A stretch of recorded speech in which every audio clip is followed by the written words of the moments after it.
Shalom, shalom. This is the brother Moam coming back with another quick sit down. But before I get started, I want to give all praises, glory, and honor to Yahweh Bahasham, Yahweh Shah Bahasham Harakak Radash. Double honors to the elder apostles, great millstone, who rule and teach well, and honors and salutations to the men of the Lord, doing the same and teaching the same.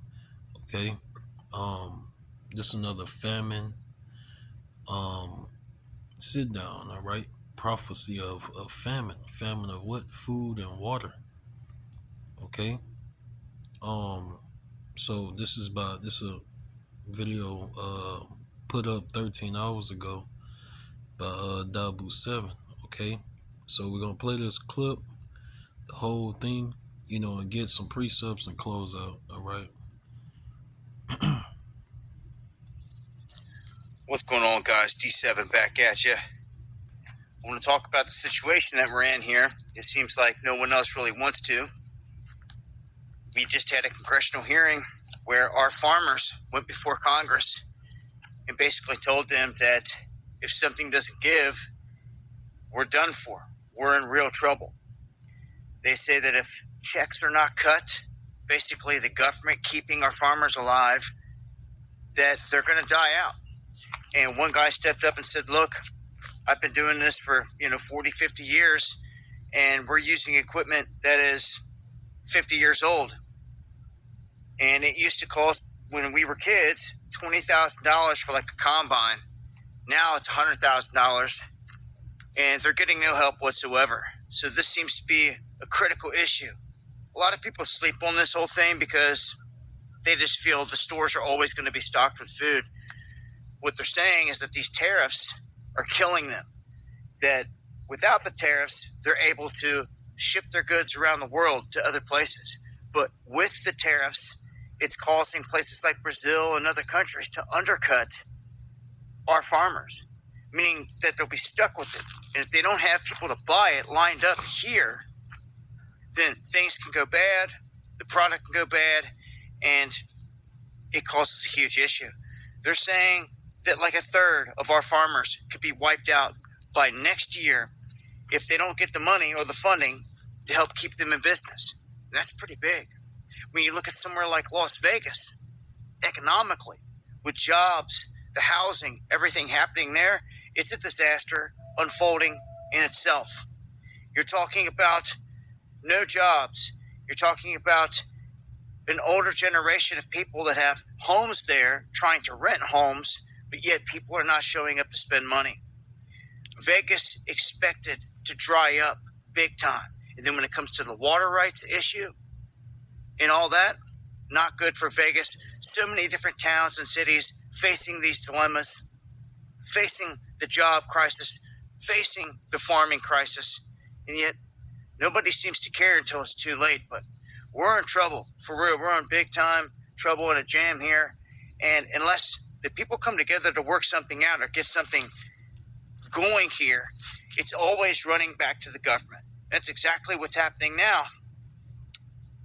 All the people are running to the government for help. So, how did we get here?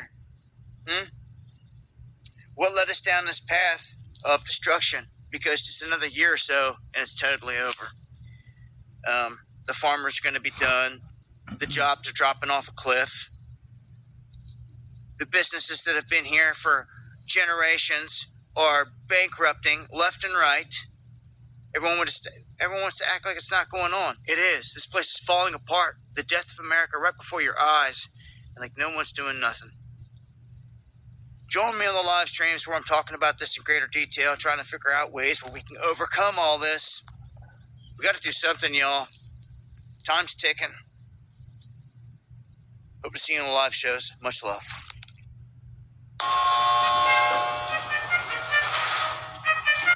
Okay. And the scriptures tell you, which I'm not going to get the precept, but it says, we would have healed Babylon, but she is not healed. Okay. So, you Edomites, you can't save your nation, your kingdom. All right. You having rulership and power over the earth. It was given to you from Yahweh Shem Yahweh Shah. Okay. So this Job, Job 9:24. The earth is given into the hand of the wicked. He covereth the faces of the judges thereof. If not, wherein who is he? Right, and who is the judges? You know, the Heavenly Father and His only begotten Son and the Israelites. All right. Okay. You blaspheme the Holy Scriptures. All right. You whitewash the images of the Bible. You know, Esau, the so-called white man. You made the Bible about you. You stole the identity. You know, of God's chosen people. You know, etc., etc. All right.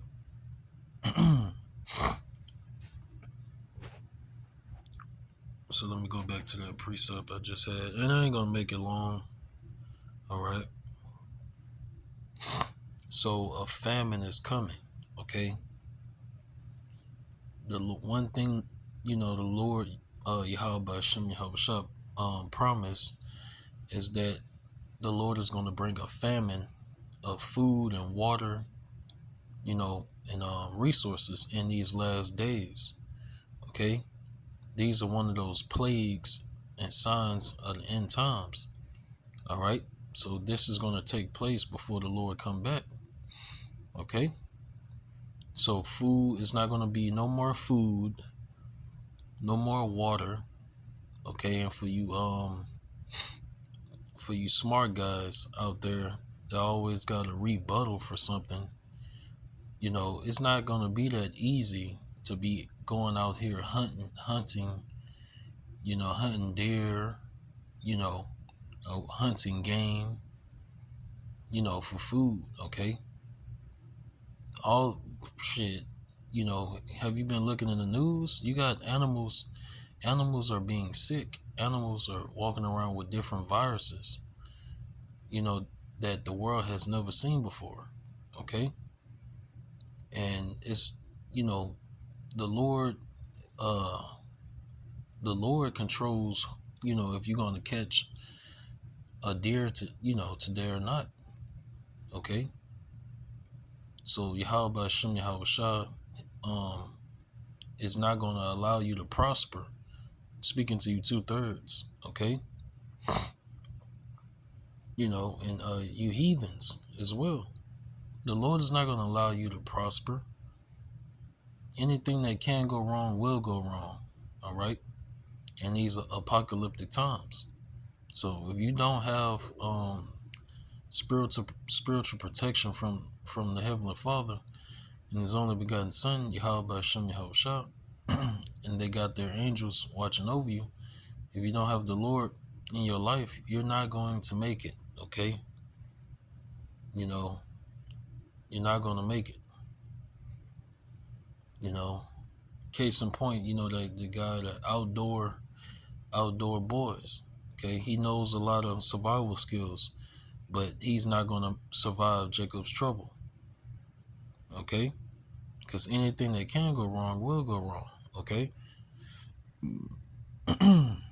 You know, people don't understand that the the Lord is going to release more demons on this earth. I repeat, the Lord is going to release more demons on this earth. Okay, and they're going to be having their way in Jacob's trouble. All right. So this uh, Matthew 24:7. Matthew 24:7. For nation shall rise against nation, and kingdom against kingdom, and there shall be famines and pestilences and earthquakes in diverse places. All these are the beginning of sorrows. Okay, so that famine, the Lord is bringing a famine.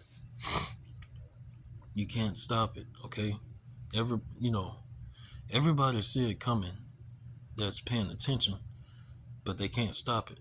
Okay, and Esau is confused. He's like, you know, and 2/3 of our people as well, they're confused. They're like, why is nobody doing anything to stop the collapse of Babylon the Great America? You can't do nothing. They don't understand this is the Lord is bringing this place down. All right. That's why, um the Lord has taken wisdom away from Edom, Teman, Edom. All right, which is modern day Babylon, the Great America. Okay, so the Lord has taken wisdom away from these Edomites. That's why they're turning on their own allies. Okay, they shooting themselves in the foot. They making decisions that only hurt their own kingdom. That's stupid. All right. Ezekiel Ezekiel 4:16. Ezekiel 4:16. Moreover, he said unto me, Son of man, behold, I will break the staff of bread in Jerusalem, and they shall eat bread by weight and with care, and they shall drink water by measure and with astonishment, that they may want bread and water and be a stone one with another and consume away for their iniquity. Okay? In history is going to repeat itself. All right, so a great famine is coming, and the Lord is bringing it on the earth. Okay, the only ones that's gonna eat and be in good case is the elect. Is the elect, and Lord willing them of that number. All right, so that was pretty much it. Okay, I just wanted to make a quick sit down. I actually, fell asleep and woke back up and made myself do this sit down. All right, so Lord willing, that was edifying. I want to end it and give all praises to Yahweh, Bahashem, Yahweh Shah, Bahashem, Harakakwadash. Double honors to the elder apostles, great millstone, rule and teach well, and honors and salutations to the men of the Lord doing the same teaching the same. Shalom.